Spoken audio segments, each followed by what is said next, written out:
Coach Ed Orgeron, as always, met with the media on Wednesday, yesterday's SEC teleconference. He was asked yesterday morning if he's preparing for Tua Tagovailoa. No doubt. We're planning for him to play, and I think that he will play. And knowing the competitor that he is, he's going to be in that game. Orgeron was also talking about the matchup of 1 versus 2. You know, it's where you want to be. I mean, really, when you come to LSU, you choose to compete at that level. Competing in the SEC, especially the SEC West, it seems like, I don't know if it's 1 versus 2, but every game is a challenge. And great coaches on the other end, great players that you recruited. But to go 1 versus 2 is special. It's special when you win it, obviously. And there's a lot riding on this game. Obviously, we put ourselves in a great position to have a great season, but there's a lot riding on this game. As a quick follow-up, is there a number 1 versus number 2 matchup you remember maybe growing up that sticks with you most? To be clear, I didn't cut that audio. So answer that question, Jordy. Well, did he answer it? 2011. I don't know. 2011. Right? There you go. Great 1v2 matchup, even though this sequel will be completely different in tone, as we laid out on Monday. Yeah, Nick Saban was actually talking about some of the difference. He was talking about LSU's new offense. Oh, yeah, they're a completely different offense. They completely changed style of play. They've got really good skill guys, very good quarterback, good runner. And, they play in a pro style, a lot of the same kind of stuff the Saints do, and they're really, really good at it. And they got really good players, and they do an excellent job of executing. And it's a real, challenge for anybody that plays against them. I don't think Nick Saban's intimidated by anybody in college football, given his track record, but he's at least a little perturbed that he actually has to game plan for LSU this year. I mean, in the past, you could just rinse and repeat what we do last year. All right, let's dial it up again. I mean, I'll never forget Tim Williams coming on this show and just laughing, talking about how they knew for years every single thing that LSU was going to do. And as we laid out, the Auburn game showed that LSU can make in-game adjustments. They can go conservative when they have to. They have to have success on the ground. They can do that. So a lot of reason to – I'm interested to see how Saban tries to stop this LSU offense. You remember who was the most aggravated that LSU got rid of Les Miles was from the SEC coaches around the conference. I mean, Saban thought it was just unjust the way that LSU treated Miles. He couldn't believe they got away with him. Nick, what you did to Les was unjust, okay? You killed him. Like, seriously. That head is mounted on your wall. I recall him saying that about Mark Richt as well. Yeah, exactly. World Series action from last night. Steven Strasburg was voted the MVP of the World Series following the Nationals' 6-2 victory over the Houston Astros in Game 7 on Wednesday night. It's the first title in 51 seasons of the Washington Montreal Expos franchise. Strasburg's October, unmatched. He went 5-0 in a single postseason. That's the best record. Randy Johnson went 5-2 and 0-1. And the Nationals were nearly 2-1 underdogs to the Astros in the series, making their victory the largest World Series upset since the Cincinnati Reds took down the Oakland A's back in 1990. Astros already the favorite for 2020.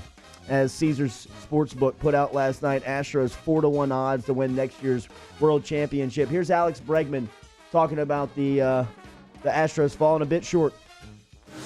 Yeah, I'm extremely proud to be a part of this team and proud of every guy in this clubhouse. And we've been knocked down a lot, gotten back up, and we just got knocked down again today. But we'll be back for 2020. Yeah, spring training starting next week, so everybody get ready. The grind never ends.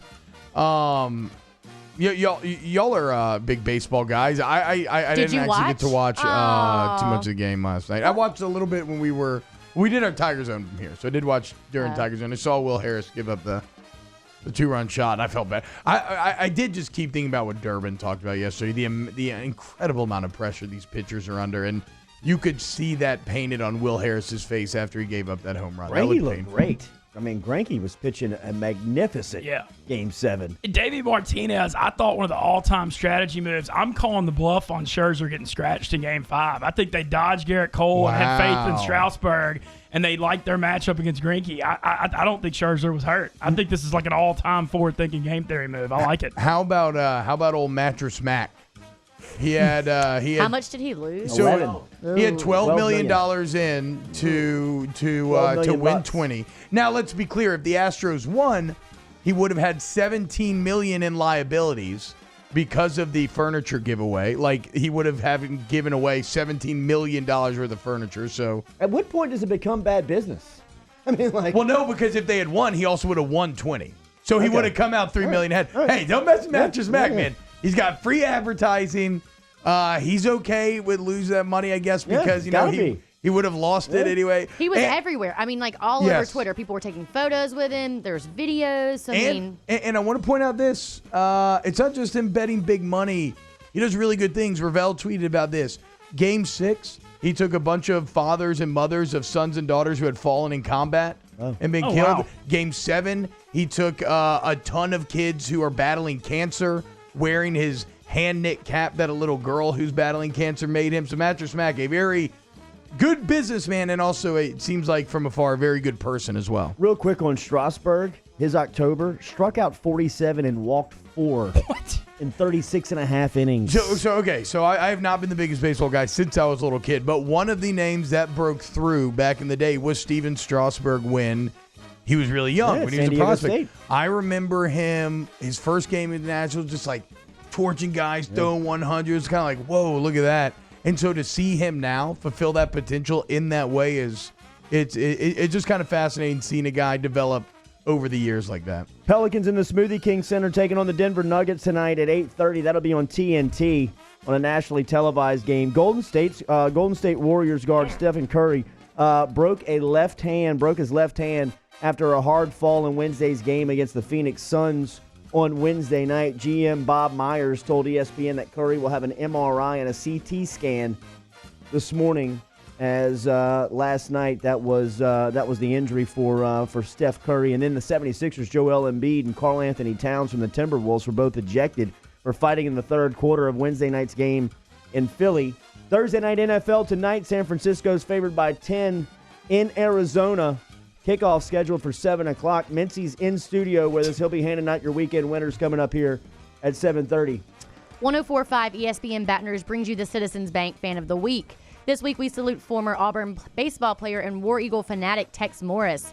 Tex is a staple in Baton Rouge and hosted parties last week leading into Saturday's LSU versus Auburn matchup. Check it out at 1045ESPN.com by clicking the Fan of the Week block on our homepage. It's the Citizens Bank Fan of the Week. Is there a more depressed multimillionaire in the country this morning than Bryce Harper? How's Bryce Harper feel this morning?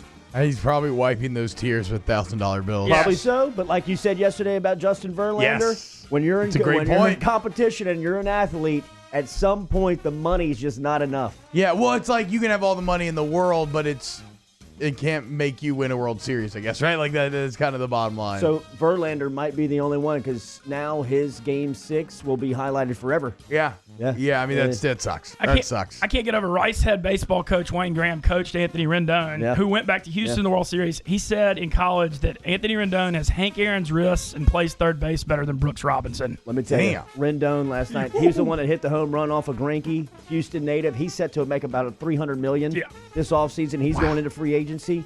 Didn't Bryce Harper, though, it's kind of funny, didn't he accidentally tell the future when he had his opening Philly press conference? Didn't he accidentally say... Looking forward to bringing a championship to Washington? well, which he did. Bryce, good like job. The ghost of Harper brought the championship to the Nationals. It's very funny how that all works out. Mincy's in studio. He's heading to the Nolaween here tonight to get really weird with widespread panic at the lakefront. We're going to hear a little bit about that before he takes off this morning, but he's going to give you some college football and NFL winners at 7:30 this morning. Will Clapp from the New Orleans Saints, straight up 8 a.m., and Roman Harper, former Saints safety, here at 8:30. Jam-packed show on this Halloween edition. Big Lebowski. Tune in, 1045ESPN.com. Check out what's happening in the studio. Mint's sitting in for the 7 o'clock hour.